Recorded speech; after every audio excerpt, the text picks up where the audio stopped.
আপনারা দেখছেন AMP news, সত্যের সাথে সত্যের পথে। আর আমি আপনাদের সাথে রয়েছি এসকে রহমান।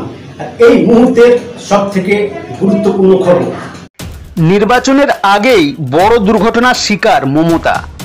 কি বলছে অতীত? বৃহস্পতিবার নিজের বাড়িতে পড়ে আহত হয়েছেন রাজ্যের মুখ্যমন্ত্রী মমতা বন্দ্যোপাধ্যায়।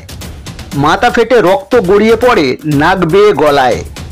তড়িঘড়ি তাকে নিয়ে যাওয়া হয় এসএসকেএম হাসপাতালের উডবান ব্লকের 12.5 নম্বর ভিভিআইপি কেবিনে। Honorable Chief Minister of West Bengal, Mamata Banerjee, reported to our hospital today around 7:30 p.m.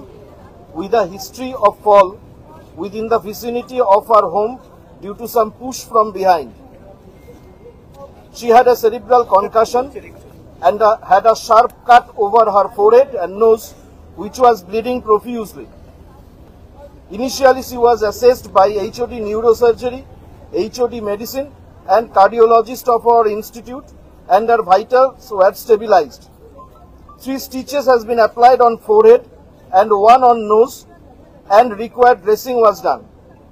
Investigations like ECG, echocardiogram, Doppler and CT scan etc. was done.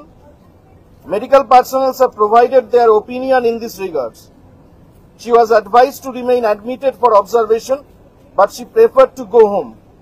She will continue to be under close watch and will continue to have the treatment as per advice of the team of doctors. She will again be assessed tomorrow and subsequent treatment. দ্রুত চিকিৎসা শুরু করেন doctor. মুখ্যমন্ত্রীর সাথে দেখা করতে আসেন রাজ্যপাল সহ বহু তৃণমূল কর্মী ও সমর্থক। সবাই মুখ্যমন্ত্রীর দ্রুত আরোগ্য কামনা করেন। তবে একটু সুস্থ হতেই বাড়ি চলে আসেন মুখ্যমন্ত্রী। তিনি জানান রাতে ঘুম ভালো হয়েছে। মুখ্যমন্ত্রী আরও জানান যে পিছন থেকে কেউ ধাক্কা মেরে ফেলে দিয়েছে। বাড়িতে থাকাকালীন কিভাবে পিছন থেকে ধাক্কা লাগলো সেটাই বড় প্রশ্ন। এর উত্তর খুঁজতেই তদন্তে নেমেছেন লালবাজার।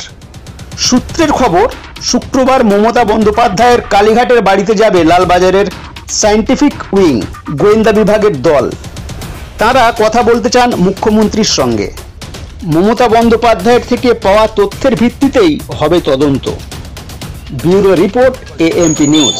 মমতা বন্দ্যোপাধ্যায়ের ছবি এবং খবর এবং মানে অত্যন্ত ভারাক্রান্ত। আমি সঙ্গে স্টুডিও ছেড়ে এখানে এসেছিলাম এবং ডাক্তারের সাথে এই মুহূর্তে কথা হলো এবং আপনারাও দেখলেন যে এবং উনিও আজ চাইছিলেন না, উনি বাড়ি যেতে চাইছেন, যে আপাতত স্থিতিশীল।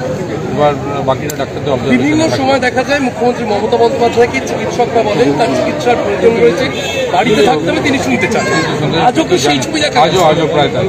ডক্টররা হয়তো একটু চাইছিলেন, কিন্তু উনিও বারবার চাইছিলেন যে বাড়িতেই যেতে। আপাতত স্থিতিশীল রয়েছে। কিভাবে এই দুর্ঘটনা ঘটলো? সুস্থ হয়ে উঠবে। কি সামনে নির্বাচনের জন্য কি চাপের প্রেসারে কিছু মমতা বন্দ্যোপাধ্যায়